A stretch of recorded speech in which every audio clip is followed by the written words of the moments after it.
Do I have everybody's attention now?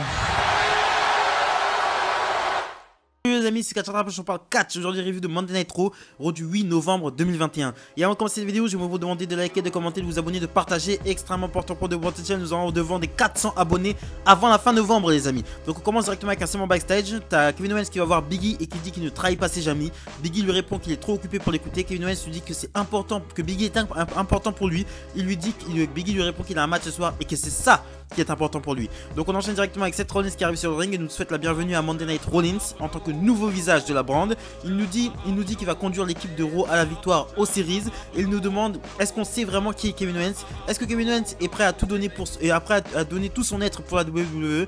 Est-il ou ne serait-ce pas-il un serpent, un lâche sans couilles, un menteur? Il dit qu'il le connaît depuis longtemps. Il est sûr d'une chose, Kevin Owens plantera un couteau dans le dos à Biggie dès qu'il en aura l'occasion. Sami Zayn sait de quoi il parle, Kofi Kingston aussi. Il est un parasite menteur et quand il l'aura battu ce soir, il sera officiellement un menteur doublé d'un loser. Kevin Owens arrive, il commence à se battre avec Seth Rollins, il s'emprête à lui placer une powerbomb, mais Rollins réussit à quitter le ring pour conclure ce segment. On enchaîne ensuite avec un 8-man tag team match, donc entre les équipes qui vont sans doute s'affronter qui vont tourner autour du RK Bro. Donc RK Bro accompagné des Street Profits contre Styles et Omos accompagné des Dirty Dogs. Donc dès qu'Omos monte sur le ring, il fait clairement le ménage, il liquide tout le monde et il ne reste plus que Orton qui est sur les l'éperon. Donc Omos se tourne vers Orton, le public on nous tease encore ce face à face entre Orton et Omos qui ne se sont pas touchés encore. Voilà, ils ne se sont pas touchés encore. Donc c'est vraiment une rivalité sous-jacente. La rivalité sous-jacente qui prend le dessus entre les RK Bro et Styles et Omos. Donc le public est vraiment à fond, tout le monde gueule Orton.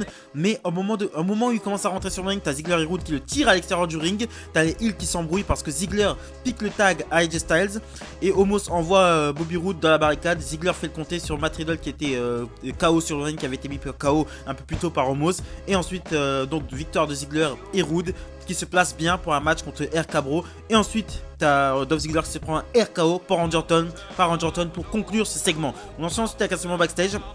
T'as Kevin Owens qui va voir Rey Mysterio pour lui demander conseil. Il lui demande ce qu'il pense de Biggie.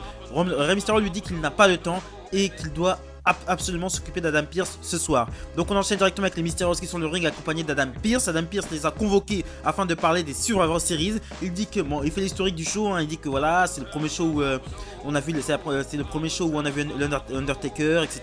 Il nous dit que voilà, ils ont gagné l'année dernière et qu'il faudrait qu'ils restent sur une victoire. Donc il a constaté que toute l'équipe est composée d'anciens champions de la WWE à part un qui est Dominic. Donc il annonce que Dominic, pour gagner sa chance, va devoir gagner sa place face à Bobby Lashley qui fait son retour accompagné d'MVP. Donc Bobby Lashley contre Dominic. Donc Dominic est accompagné de son père, Bobby Lashley est accompagné de MVP qui est de retour et je suis très content de le revoir. Donc victoire rapide de Bobby Lashley avec un spear et ensuite spear extrêmement bien vendu par Dominic. Il a bien vendu le spear. Et ensuite il se prend le Hurt Lock. Et donc Dom abandonne et Bobby Lashley se qualifie pour les Survivor Series. Je suis content qu'on parle des Series parce que c'est quand même le cas. Il fait partie, c'est un show majeur à la WWE. Il fait partie des Big Four et on en avait toujours pas parlé. Et alors que le show est dans 2 semaines. On enchaîne ensuite avec Biggie contre Chad Gable. Chad Gable est accompagné d'Otis qui représente la Alpha Academy. Donc Chad Gable qui commence vraiment à prendre de l'ampleur à la WWE. Il commence vraiment à avoir enfin un vrai rôle après avoir été pendant X temps dans les limbes de la WWE. Donc t'as Chad Gable qui bosse sur la jambe gauche de Biggie. Bon match, c'est un bon match. À un moment t'as Chad Gable qui tente un electric chair sur Biggie, qui réussit à le contrer. Et ensuite Biggie se retrouve dans le coin opposé et il réussit à placer son sort de choke slam qui place sur le coin opposé. Et ensuite il place son big ending sur la victoire, pour la victoire. Donc victoire de Biggie contre Chad Gable qui n'a absolument pas démérité et qui commence vraiment à être mis en avant du côté de Monday Night Raw. On enchaîne directement avec un segment backstage. T'as Kevin Owens cette fois-ci qui demande l'avis à R-Truth sur Biggie. R-Truth lui dit qu'il croit en lui. Et aussi il croit au Bigfoot et il croit aussi au monstre du Loch Ness. Donc t'as Kevin Owens qui le regarde en 3 fois et qui repart encore plus dépité qu'il ne l'était en lui posant la question. On enchaîne ensuite avec Adam Pearce. Adam Pearce qui est avec la team féminine pour les Survivor Series et qui nous annonce que les 5 filles s'affronteront ce soir pour désigner la prochaine challengeuse pour le titre de Becky Lynch. Donc t'as toutes les filles qui donnent leur opinion. Et ce qui était très intéressant de voir, c'est que Doudrop a reproché à Bianca Belair d'être dans le match des Survivor Series et donc par définition d'être dans le match d'aspirante numéro 1 au titre de Becky Lynch alors qu'elle a perdu la semaine dernière. Donc elle reproche ça fortement à Bianca Belair et elle lui reproche d'une manière, elle a une gestuelle voilà, de heel. Donc Doudrop, parce que Doudrop ne participe pas au Survivor Series et ne participera pas au match pour l'aspirante numéro 1 pour le titre féminin de Monday Night Raw.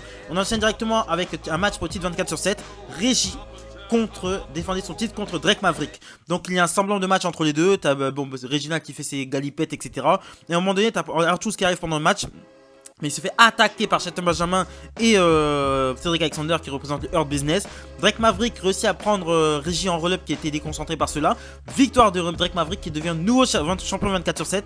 Ensuite, t'as Akira Tozawa qui arrive derrière son dos, qui le prend en roll-up. Donc victoire d'Akira Tozawa qui devient nouveau champion 24/7. Et là, t'as carrément Corey Graves qui n'a pas catché depuis NXT, depuis les premiers temps de NXT là où il y avait le ring, où il y avait Seth Rollins, etc. Et Seth Rollins et Biggie d'ailleurs, qui sont les deux premiers champions de NXT. Rollins étant le premier, Biggie étant le deuxième. Corey Graves qui prend Akira Tozawa en roll-up et qui devient champion 24/7. Et ensuite à Brian Saxton qui n'a pas catché depuis NXT, encore NXT où il y avait carrément Wade Barrett, etc. À l'époque où NXT était une télé-réalité, qui prend Corey Graves en roll-up, victoire de Brian Saxton qui devient champion 24/7, et ensuite à Drake Maverick qui reprend Brian Saxton en roll-up et qui devient champion 24/7, et ensuite il remonte sur le ring et se prend une sorte de splash, de springboard splash par Biggie, non par Reggie, qui reprend son titre 24/7 et qui se barre. On enchaîne ensuite avec un segment backstage, t'as Doudrop qui demande à Bianca Belair comment elle a fait pour perdre autant et avoir autant d'opportunités alors qu'elle perd tous ses matchs. Donc on enchaîne directement match d'aspirante numéro 1 au titre de Becky. Becky est au commentaire, Bianca Belair contre Carmella, contre Zelina Vega, contre Liv Morgan, contre Rhea Ripley. Donc c'est pas le meilleur Fatal 4-Way que j'ai vu de ma vie, mais ça passait. Franchement ça passait, c'était agréable. Ça va, Bianca Belair qui fait un double powerbomb sur Zelina Vega et Liv Morgan. Bon échange entre Rhea Ripley et Bianca Belair qui m'a rappelé des souvenirs de NXT. Voilà, des très bons souvenirs. À un moment donné, t'as Bianca Belair qui tente son KOD sur Zelina Vega. Non, qui place son KOD sur Zelina Vega. Mais Doudrop tire Bianca Belair à l'extérieur. Et ensuite exprime sa frustration en agressant Bianca Belair. Donc ils vont peut-être partir sur une rivalité, une feud entre les deux. Et ensuite t'as Liv Morgan qui prend Carmella en roll-up pour la victoire. Donc Liv Morgan qui devient aspirante numéro 1 au titre de Becky Lynch. Ce qui est extrêmement intéressant, bon, ce qui était extrêmement aussi prévisible puisqu'il y avait un segment entre les deux la semaine dernière. Donc ils se font une sorte de face-off. Et ensuite t'as Becky Lynch qui prend la fuite, qui se barre en exprimant le fait qu'elle soit championne. Bianca Belair et Doudrop qui fait un heel turn qu'on n'a pas remarqué puisqu'elle a directement une attitude de heel. Là c'est deux salles, deux ambiances. Entre le heel turn de Kevin Owens qui se fait progressivement et par rapport à des raisons qui sont vraiment valables. Là, Doudrop, elle arrive du jour au lendemain, elle est super confiante, hyper prétentieuse, elle fait n'importe quoi. C'est n'importe quoi le booking là. Bon, Bianca Belair contre Doudrop, ça peut le faire, ça va le faire. Je pense que ça va être une bonne rivalité et Doudrop va être un peu. Bianca Belair est un peu l'exact opposé de Doudrop. Doudrop a tout exact. Et a commencé comme étant un valet. Bianca Belair a toujours été une leaduse. Bianca Belair est belle. Doudrop est un peu enrobée, elle est grosse, en surpoids, etc. Bon, voilà, ça va donner quelque chose d'extrêmement intéressant entre les deux. Et j'ai hâte de voir ce qu'elles vont nous donner sur le ring. On ensuite avec Seth Rollins qui arrive sur le ring et qui nous dit que lui et Kevin Owens avaient un plan la semaine dernière pour empêcher Biggie de devenir le visage de Raw. Et que comme il est un homme intègre, il tenait à nous le dire. Et ensuite avec Kevin Owens qui arrive et qui l'attaque avant leur match. Main event of the evening, Biggie est en ringside, Rollins contre Kevin Owens. Très bon match entre deux excellents catcheurs. Mais ce match est surtout bon parce que toute la soirée il y a eu des segments à Raw. D'habitude ils servent à rien. C'est juste tu vois Becky Lynch qui dit qu'elle va défoncer Bianca machin. Tu vois Sasha Banks qui dit qu'elle va défoncer machin. Non, là les segments ils servaient vraiment à quelque chose. Kevin Owens est parti demander à ses amis, à Rey Mysterio, à R-Truth un petit peu en backstage leur ressenti parce que c'est ses amis, donc il est venu demander du soutien de ses amis et ses amis n'ont pas eu le temps pour lui, donc ça fait encore monter la frustration de Kevin Owens. Et d'un côté t'as Seth Rollins qui va voir Chad Gable et Otis et qui leur dit voilà, Kevin Owens c'est une merde, Kevin Owens c'est un menteur, Kevin Owens c'est trahi les gens. Et t'as Otis qui dit oui, Kevin Owens, Seth Rollins qui entame une campagne voilà, une campagne pour discréditer Kevin Owens. Voilà, une campagne pour discréditer Kevin Owens. Et c'est ça qui est extrêmement intéressant.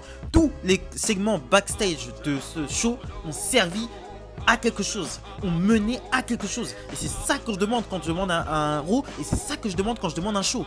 Donc très bon match, hein. Il y a du pop-up power bomb en passant par du splash, il y a aussi des pedigrees. Mais à un moment donné, t'as les deux qui se retrouvent à l'extérieur du ring. Voilà, t'as Seth Rollins qui fait un saut sur... il court, il se sert de l'escalier comme tremplin pour sauter sur Kevin Owens. Il se retrouve les deux à ta côté de la table de commentateur. L'arbitre fait le décompte. Rollins réussit à monter, mais Kevin Owens, quand il s'apprête à monter, mais il se bute sur Biggie. Et ensuite l'arbitre fait le compte de 10. Donc Kevin Owens n'est pas monté à temps sur la table, il n'est pas monté à temps sur le ring. Donc Seth Rollins gagne par des comptes à l'extérieur. Et ensuite là t'as Kevin Owens qui met... t'as Biggie qui regarde Seth Rollins. Kevin Owens lui met directement un big boot en plein dans le crâne. Et ensuite dégomme Biggie. L'envoie deux fois dans les escaliers. Il lui fait un pop-up powerbomb contre les pros du ring. Ce qui rappelle extrêmement sa première trahison contre Sami Zayn en 2014 je crois à NXT. Voilà. Donc Kevin Owens ensuite en fait il agresse Biggie. Et ensuite il se barre. Et t'as tout le monde qui gueule KO, KO. Le retour enfin du prize fighter. Du retour enfin du Kevin Owens. Du KO. Enfin le vrai Kevin Owens est de retour. Kevin Owens qui a vraiment... bon, ce match là était excellent. Et aussi la manière dont Kevin Owens joue est extrêmement bonne. Et joue la comédie est extrêmement bonne. Kevin Owens a pendant tout le show essayé de solliciter ses amis Rey Mysterio et R-Truth. Bon, R-Truth voilà, bref, il le compte parmi ses amis, donc il a essayé de les solliciter, mais ils en avaient rien à foutre de lui. Et de plus Seth Rollins qui arrêtait pas de faire monter la sauce et qui avait engagé une campagne de calomnie contre lui, réussit finalement à avoir ce qu'il veut, en faire des embrouilles entre Kevin Owens et Biggie. Et c'est extrêmement bien amené parce que tous les segments backstage servaient à quelque chose. Tout servait à quelque chose. Et il y a aussi quelque chose qui a été mis en place entre Rey Mysterio et Adam Pearce. Rey Mysterio qui n'accepte pas le fait qu'Adam Pearce ait mis son fils contre Bobby Lashley alors que son fils avait été annoncé comme participant au Survivor Series. Et Rey Mysterio qui va vouloir demander des comptes à Adam Pearce et qui a exprimé le fait est que Adam Pearce soit corrompu. Voilà. Et voilà, donc Monday Night Raw, excellent Monday Night Raw, sans doute le meilleur Raw de l'année. Très bien écrit, de A à Z, l'écriture était vraiment aux petits oignons. Et s'ils nous font ça tous les lundis, moi je dis oui. Je dis oui. Un show bien amené comme ça, avec des bonnes rivalités. Seth Rollins c'est vraiment excellentissime, avec ses tenues complètement extravagantes et tout. Becky Lynch aussi pareil, Becky Lynch et Seth Rollins avec les tenues extravagantes comme ça, ils sont vraiment superbes. Rollins c'est super dans son rôle, il est magnifique. Et voilà, c'est très bien. Et Biggie, j'avais dit que Biggie je ne voyais pas en tant que champion, mais là il est les meilleurs champions de la WWE qu'il n'était champion intercontinental. Parce qu'il n'est pas un champion con, il est un champion qui défend son titre, il est un champion qui voit l'hypocrisie. Voilà, c'est pas un champion complètement débilos qui voit pas l'hypocrisie. Et c'est extrêmement bien, Voilà, c'est ce que je pensais du Monday Night Raw les gars. Abonnez-vous au max, je vous vois c'est que vous vous abonnez pas. Abonnez-vous, likez, commentez, partagez, extrêmement important pour le boîte. Nous avons devant des 400 abonnés avant la fin novembre les amis, merci.